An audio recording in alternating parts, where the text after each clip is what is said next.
What's up, everyone? Jeff Swartz here at the legendary Factory X Gym. Joining me is Geno Shvedov, who will be making his professional debut on March 27th at Sparta Wyoming 6. Geno is Sparta Sports Entertainment's Ammy 145-pound champion, having beaten Nufal El Kasri for the strap at Sparta Wyoming 4. How you doing today, Geno? I'm doing good, man. I'm doing good. That's good. So, tell me about your life growing up. You know, what was life like for you? I know you've mentioned some hard times. So, I mean, I moved here from Russia. My family came out here from Russia when I was a young kid. So, you know, long story short, growing up, I ended up getting in a lot of trouble. I think like a lot of kids, you know, just trying to find my way. You know, was kind of misguided. I ended up getting in a lot of trouble, man, getting involved with the wrong people, getting involved with drugs, alcohol, just things got really bad. You know, not sure why, but you know, I thought that's the kind of life I wanted to live, and you know, the consequences I found out weren't really what I wanted. I you know, followed that rainbow to the end, and really there was no pot of gold, so had to make some adjustments. Gotcha. Spent a lot of time in prison because of my consequences of my actions. It's a lot of bad stuff, man. A lot of bad stuff I went through, and you know, thanks to God, I was able to make it out of that, and you know, I'm blessed to be able to pursue a different kind of life now. Yeah. It's awesome that, you know, you've been able to make it out. Not a lot of people in that kind of situation do, you know. That's true. Yeah, it's crazy, man. It's crazy. A lot of people, like you said, don't make it out and aren't able to, you know, change their life around. So I'm super blessed, and try to take advantage of, you know, that opportunity that's been given to me and the grace that's been showed to me, and try to make the most of it for sure. Yeah, that's awesome. So, you know, in that same vein, I know you got this nonprofit Paradigm One. Tell me about that, as well as, you know, Hazelbrook Sober Living. Yeah, for sure, man. So, you know, like I said, I had a rough past with, you know, addiction, you know, getting in trouble, a lot of stuff like that, and you know, I'm not ashamed of it. I don't try to hide it. In fact, I believe, you know, it was meant to happen, and I use that opportunity to help other people.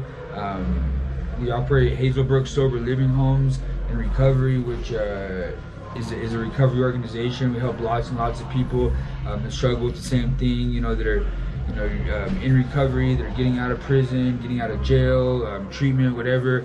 Help them and try to provide better opportunities for them. It's just a real blessing, and so recently we've opened up a nonprofit community center. It's called Paradigm One. Right now we have one location. It's in Aurora, and we just try to provide cool stuff for people that are trying to be sober. You know, one of the things we have there is that we got some boxing going on there. We also have an art program, a music program, like a DJ program, and just a cool, fun space where people can come and do fun things in a good environment. You know, there's a lot of stuff out there, but at the end of the day, you know, there's so many people that struggle with this, and the reason why we did it and why we got high and, you know, got into that lifestyle is because it was fun, and it gave us a sense of community, a sense of belonging, and so I think there's lots of ways to do that in a positive way. And it's always been a dream of mine to be able to utilize, you know, my passion for fighting and for fitness. Like that's honestly such a huge part of my success in life. Like coming to the gym here, like it's more than just a sport to me. It's literally like this is what helps keep me out of trouble, keep me sober. So I know it can work for other people as well, along with other things too. So we just kind of went out on a limb and just created this thing, and we just opened it up in January, and we're working hard to grow it, and you know, get grants and all that stuff. But I think it'll definitely take off. Awesome, yeah. Are you having a grand opening on April 16th, right? Yeah, so it's actually April 24th. Oh, 24th. Yeah, I thought I said it the wrong day, but yeah, April 24th, we're having a big grand opening. Like we're already open now, but like, we're gonna have an official grand opening. We're gonna have like press there and stuff. Lots of people from the recovery community. Hopefully, people from other communities as well, and just kind of a chance to showcase what we got going on and the beginning stages of that. We're hoping to open up other locations too around the state, and yeah, I think it'll be a great addition to the recovery community for sure. Yeah, that's awesome. Definitely, especially in your business, industry, the MMA. There's a lot of former users as well as current users, so it's definitely a good mixing of both worlds. Yeah, I think absolutely. I think there's a lot of people in the fight community in general that have struggled, and I think that's a big reason why a lot of people get into it. And I think to bring that to the recovery community will be huge. It's something that's definitely missing in a formal kind of way, but to combine those two things, I think would be really, really good. Yeah, that's awesome. So you're the executive director of Paradigm One. Did you ever see yourself being the executive director of such an important nonprofit? Honestly, no, man. Like, I didn't even think that I would be doing anything in a nonprofit way. Like, that whole realm is completely new to me. And yeah, just being an executive director of anything, let alone two organizations, it's crazy. It is almost surreal to me, but it's a blessing, man. It's amazing to be able to give back like that, and I love it. I'm super grateful. I just try to be the best steward of that as possible. It's awesome. It's crazy, but yeah. So tell me about your personal life. You've got a pretty amazing woman in your life, yeah? Definitely, man. Definitely, yeah. She is really, really amazing. Her name's Jess Kid. We met just right around a year ago. It's been like right around a year since we met. It was just kind of crazy. I was going through a divorce actually, like last year, and her and I just happened to run into each other right at the very beginning of this quarantine, like right as this was all starting. Oh wow! Yeah, it was actually like right when it started, and everything got shut down, and we went out to do this workout with our strength and conditioning team at Landau's, and that's how I ran into her. And yeah, she's so amazing. Really, she we think a lot alike. She's just a real go-getter. She's really added so much value to my life in so many different ways, and continue to help me grow, and hopefully I'm able to do the same to her. And I think we make a really good team, and yeah, it's important to have a good woman, I think. That's awesome. Yeah. So let's talk about your MMA journey next. What was your first experience with MMA? My first experience with MMA, I kind of when I was younger, I had a buddy of mine that kind of we were messing around at this one gym. I can't even remember what it was called. It was like Combat something, and it was just this little pop-up gym that was like out in Aurora, and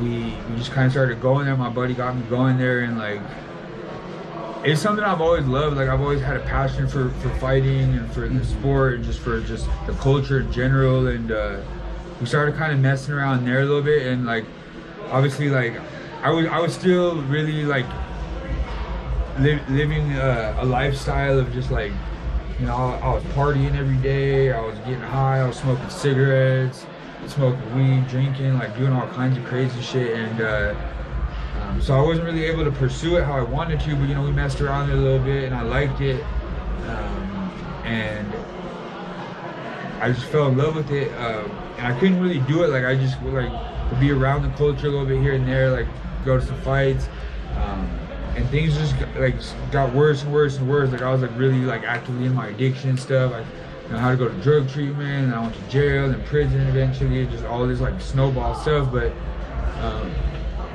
in the back of my mind, I was always like, man, I want to do this. Like, I know I could be good at it. Like, I know I could be a champion. I know I could be a champion. And like, I just kept getting in trouble, going to prison, and I made a decision when I was locked up. I was like, man, I'm gonna do this. Like, this is what I love, and I'm gonna get out and I'm gonna be a champion. I just dedicated everything in me to that. You know, a lot of people doubted me. A lot of people were like, "You're crazy." You know, I didn't start till later on. You know, a lot of people are like, you know, they're already going pro. They're like 18, 19. I didn't start even training until like, you know, I was in my later 20s and stuff. Like, seriously, but you know, I don't care. Like, it doesn't matter to me. This is what I love to do, and I know this is like my destiny. Like, this is what I'm meant to do. Like, I love it. I love everything about it. I love the training. I love the people. I love the you know, the growth and having to push yourself. And this is what I'm designed to do. And so, you know, I've been doing it like ever since I got out of prison. This last time, I just literally have been here every day religiously, grinding every day. I work super hard. Like, there's not many people, I don't think, in this gym or anywhere in the, you know, MMA community, I think that, you know, work as hard as me. Not to, you know, and I'm not trying to say anything bad about anybody else, but like, I mean, I'm here all the time, just training. Yeah. I know you mentioned that your coaches kind of yell at you for training so much. Yeah, I get yelled at. Like, my coach will like, go home. But you know, I love it. It's my passion. It's my goal. When I set my mind to something, you know, I'm determined to achieve it. It's awesome. So you've got a wrestling background, well, or more, you're known for being a wrestler. Tell me more about that. Where does that come from? So it's just kind of my style. I think, I don't know if it's just, you know, like that, you know, that Russian style or what, but like, yeah, that's kind of my style. Like, I like to just wrestle, take people down, you know, just dominate them like that, you know, just break them. I just, you know, break people like that. But like, don't get it twisted. I'm well-rounded everywhere. Like, I can strike really well. My jiu-jitsu is really good. I got multiple medals. First place gold medals in jiu-jitsu. Do lots and lots of striking work. Definitely, you know, comfortable there. So, you know, wherever it goes, it's good with me, you know. Awesome. So let's talk about Factory X. How did you hear about them, and when did you start training here? So yeah, I heard about Factory X. Like I said, when I kind of started dabbling around in the MMA scene, like way back, I don't even remember what year it was back, like, you know, early, like, I don't know, 2010, 2012, whatever. I don't even remember the year, but you know, I heard about them on the kind of the local level, and they were always just killing it. You know, you go to these little local shows, and like Factory X guys were just running through the whole card. Just savages. And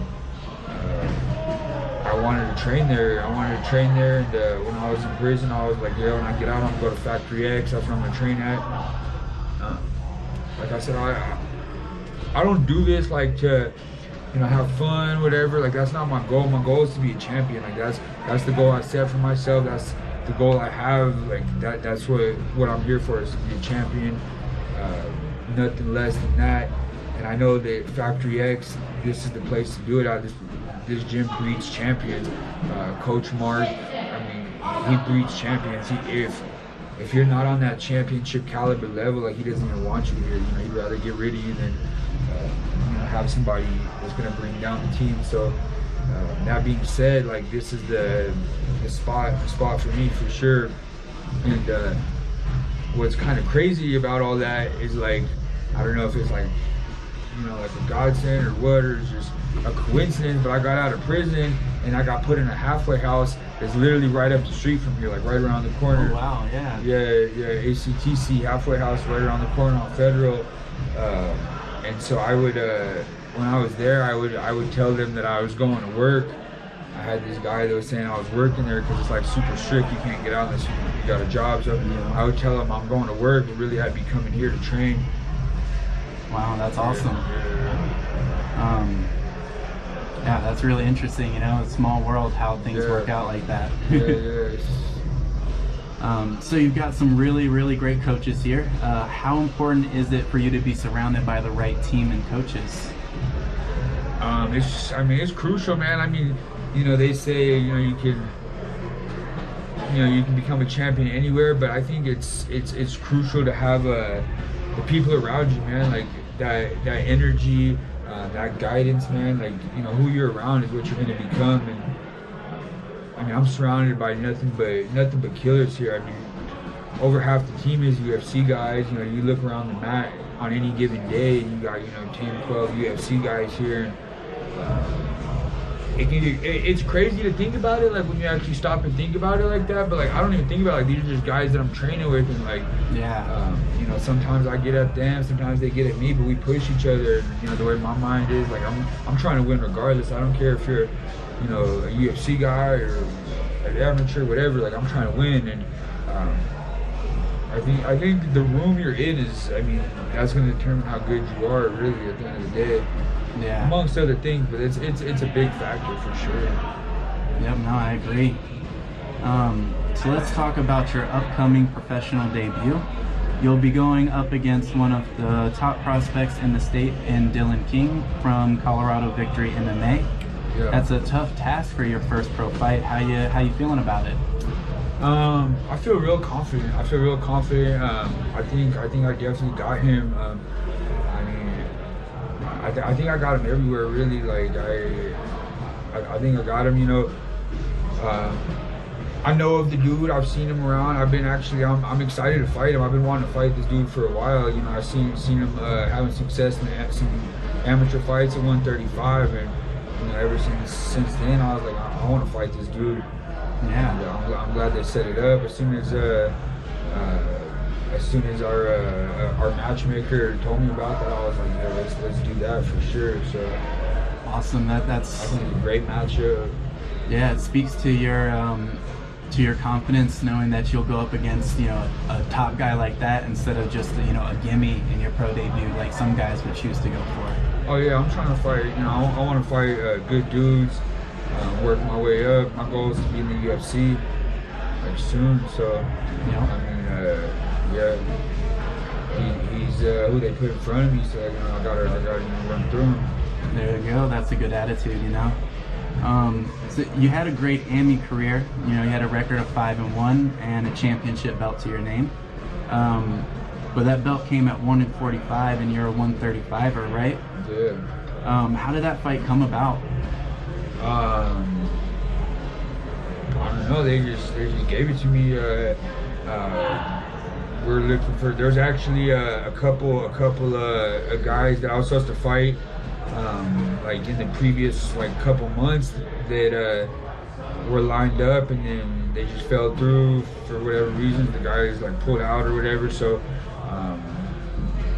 then we're just looking for a fight, and then they offered me a new fell, which that was I sent new fell somebody out. I followed and seen. He's a very tough guy, man. Really tough guy, man. So but I was up for the challenge. I felt like it'd be a good matchup, and he was tough. He was real tough, man. He was much bigger. You could tell when we were in the cage, he was a lot bigger guy. For a 45er, I'm not a 45er at all, really. I've actually had a lot of my fights were at 45, but I walk around and barely a little bit over that. So, but yeah, man, that was a tough fight, man. But respecting him, but that belt, man, I had to get that, man. It's been a dream of mine for a long time, and I've poured in so many countless hours of blood and sweat and sacrificed so much for that belt that it didn't matter who was standing there. I needed that. Yeah, how amazing was that feeling winning that first belt? Man, it was amazing. It was just so much hard work put into that, man, is just crazy. Like that moment, you know, the culmination of all that. You know, I've thought about that moment just so many times, and for that to happen like that, and against such a tough opponent too, man, really just made it that much better. I know, like if it was like you said, just an easy guy, like I know a lot of these guys, they get these easy wins, these easy belts. It's, you know, it's not the same. Like, but that was a tough fight, man. And honestly, like after that fight, like I'm not too worried about this Dylan King fight, man. Like I don't think he's gonna be nearly as tough a fight me felt. Like that dude's a savage, man, and you know, we got it in, and so yeah, that was one of my toughest fights ever, man. It's gonna be, I don't know, you know, many fights are gonna be tougher than that. There might be, but especially at, you know, 135. Yeah. Yeah. So. Yeah. Awesome. So we talked about that record, 5-1. That one loss being to Evan Arredondo. Yeah. He's also the guy that defeated Dylan King in King's pro debut. Yeah. What have you learned from your loss to Arredondo?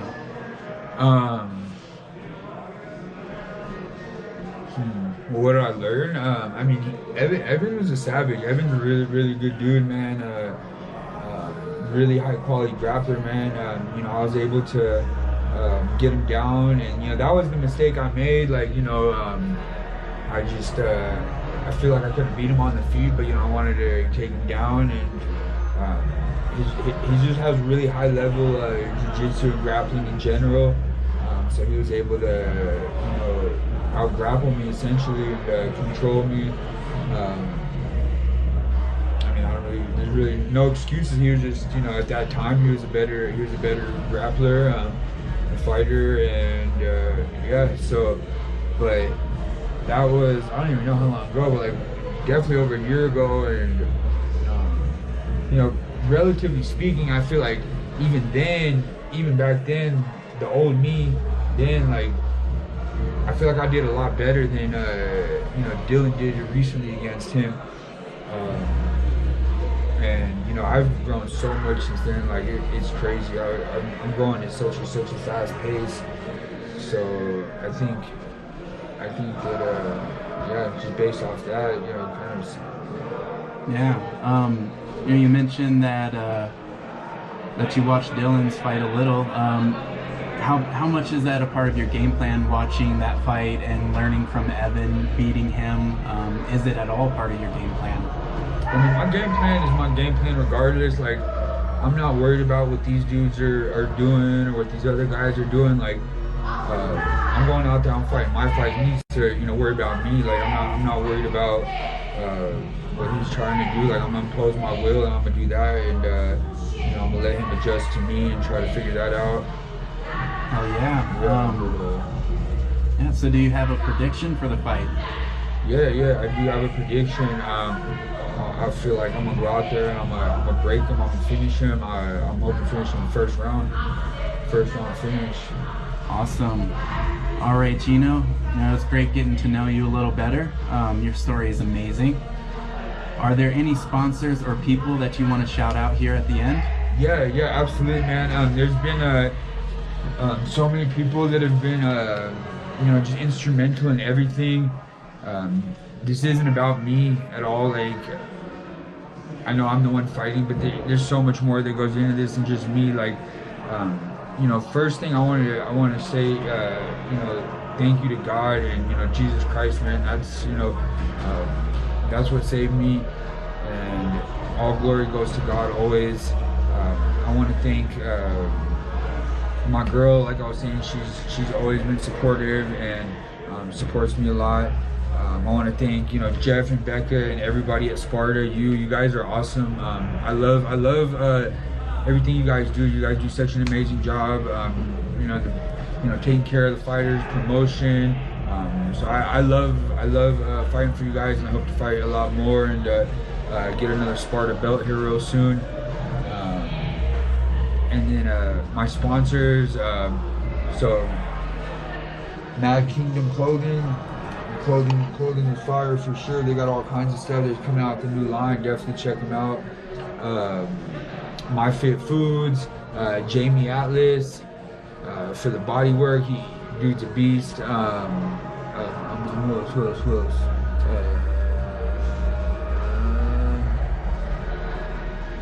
And ROI Fitness too for supplements. Oh yeah. Yeah.